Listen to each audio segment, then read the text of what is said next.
Hola, bienvenido a mi canal donde yo estudio con vos textos de filosofía, música y arte en general. En este video estamos analizando el famosísimo libro de Alan Chalmers que se llama ¿Qué es esa cosa llamada ciencia? Ya hicimos un primer video, así que si no lo viste te lo dejo por acá para que pases a visitarlo. Vamos a seguir directamente. Habíamos quedado entonces en el falsacionismo. Dijimos que la problemática que tenía el falsacionismo era que los enunciados con los cuales se podía falsar a otro enunciado también podía ser falso. Y ese era el gran problema que teníamos con ellos. Entonces, a partir de allí, en la ciencia empieza a haber un nuevo pensamiento. Tenemos que entender que las teorías tienen que ser parte de una gran estructura, que sea una estructura sólida, firme, y que cuando algo se vaya a refutar o a falsar, justamente esté amparado por mucho sustento estructural que nos dé la pauta de que eso no puede ser de ninguna manera falso. Entonces estas estructuras teóricas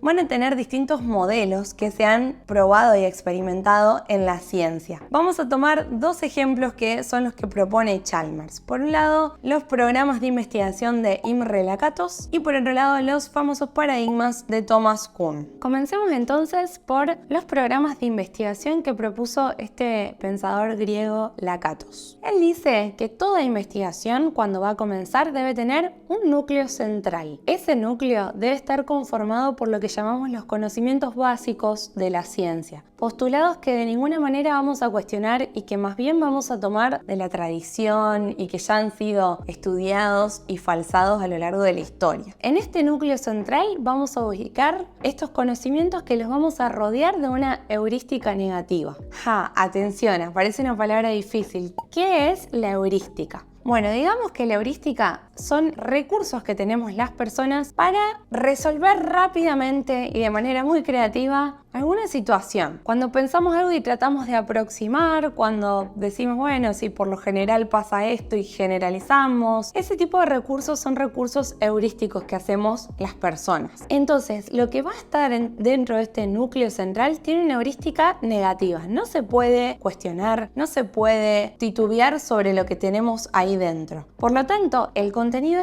no es falsable, se acepta como un axioma, como un dogma, se acepta. A este núcleo central lo va a rodear algo que Lakatos va a llamar como el cinturón protector. Y en este caso, lo que va a estar dentro del cinturón protector van a ser un montón de ideas que nosotros vamos a ir pensando como investigadores que se relacionan con este núcleo central. Van a ser propuestas que probablemente fallen. Justamente van a ser acá donde vamos a poner hipótesis y cuestiones auxiliares al núcleo central. Y aquí sí vamos a tener una heurística positiva, donde vamos a poder tirarnos el lance a ver qué nos sugiere nuestra investigación en lo que puede derivar. ¿A dónde nos podrá llevar nuestra investigación? Justamente es todo lo que va a estar dentro de este círculo protector lo que sí vamos a necesitar falsar, que el cinturón se solidifique y pase a ser justamente parte del núcleo central y convertirse en una teoría importante. ¿Cómo funciona el programa de investigación? Tenemos que lograr confirmaciones. Vamos a lograr en un primer inicio confirmaciones dentro del mismo programa, falsando todo aquello que está dentro del cinturón protector. Una vez que hayamos hecho eso, que hayamos descartado lo que nos sirve y nos hayamos quedado con aquellas hipótesis verdaderas, lo que vamos a hacer es comparar al programa de investigación con un programa rival, así lo llama Lakatos. Un programa que estudia algo parecido al nuestro,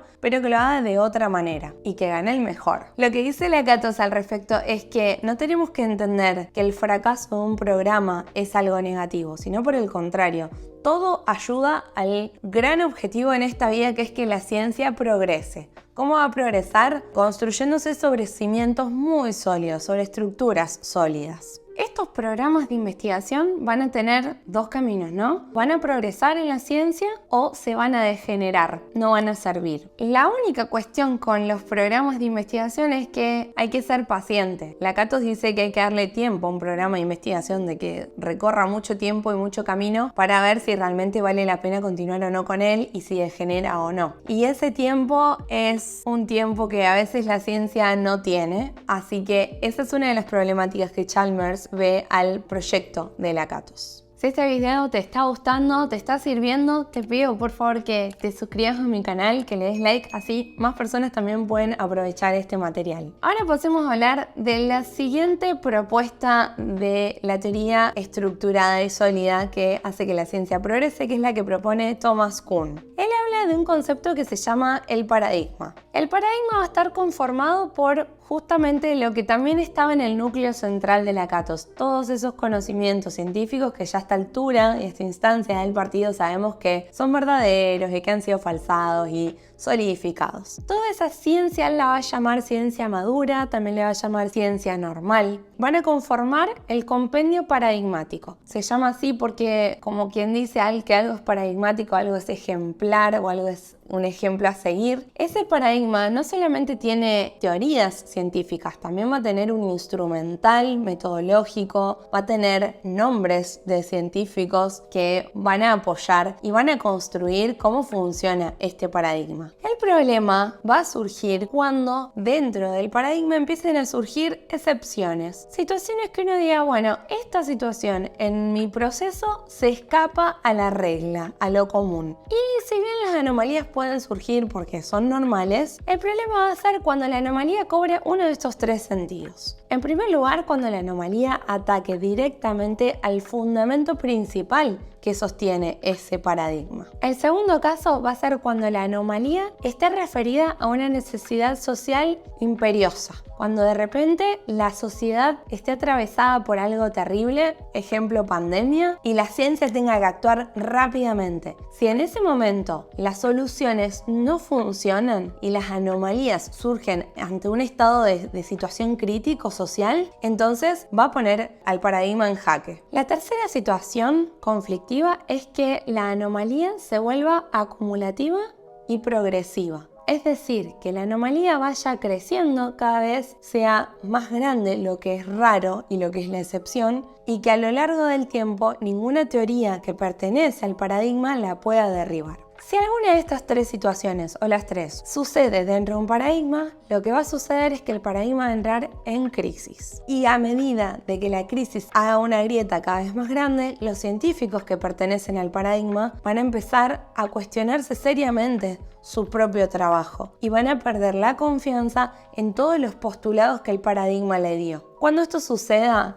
la crisis va a ser tan grande que el paradigma que existe se va a romper y va a haber un proceso que lleva su tiempo, en el que los científicos van a tener que volver a reconstruir con nuevas teorías y nuevos pensamientos un nuevo paradigma. Y esto así será cíclico. La particularidad que tiene la propuesta de Kuhn, a diferencia de la de Lakatos, es que es una teoría que nació en una observación social. Y esto es algo súper interesante, porque Kuhn dijo, no podemos pensar a las grandes estructuras científicas siempre desde el método científico como algo objetivo, porque las personas que llevan adelante las investigaciones justamente no son objetivas, son subjetivas. Entonces, ese análisis y esa observación que él hizo sobre los comportamientos sociales dentro de las comunidades científicas fue lo que lo llevó a crear toda esta idea de los paradigmas. Bien, estos dos ejemplos que vimos, el de Lakatos y el de Kuhn, pertenecen en realidad a unas corrientes más grandes donde muchos científicos estuvieron buscando estas estructuras que pudieran sostener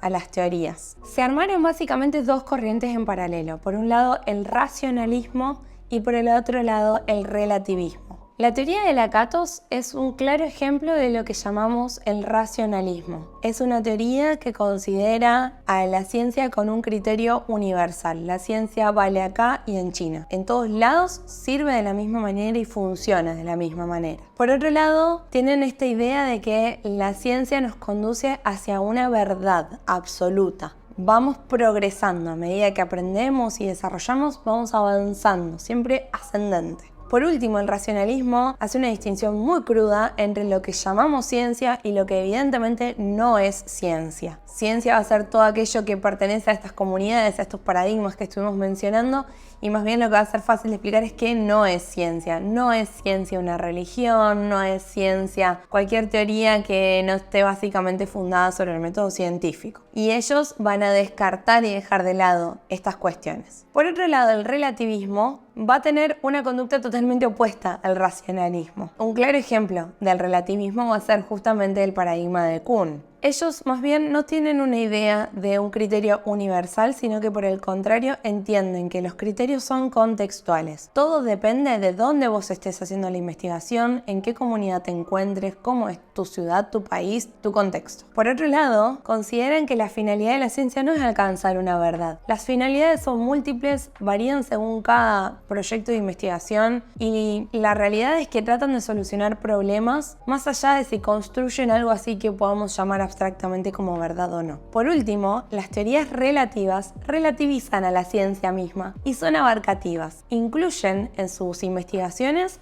cosas que a lo mejor no pertenecen al método científico. De hecho, más adelante podríamos hablar de otros científicos que Chalmers también cita rápidamente, como por ejemplo Paul Feyerabend, que insiste en que cuando estudiamos un tema podemos perfectamente incluir todo el conocimiento cultural que hay sobre ese tema. Y si eso implica relacionarse con pueblos aborígenes o con religiones o con etnias, todo eso que ellos puedan aportarnos vale a nuestro proceso de investigación. Bien, hasta acá entonces nuestro proceso de lectura del texto de Alan Chalmers. Espero que les haya servido. Si les quedan algunas inquietudes, por favor, coméntenmelas. Quizás podamos debatirlas en otro momento. Bueno, y te dejo de recomendación alguno de estos videos para que sigas conociendo un poquito más mi canal. Nos vemos la próxima.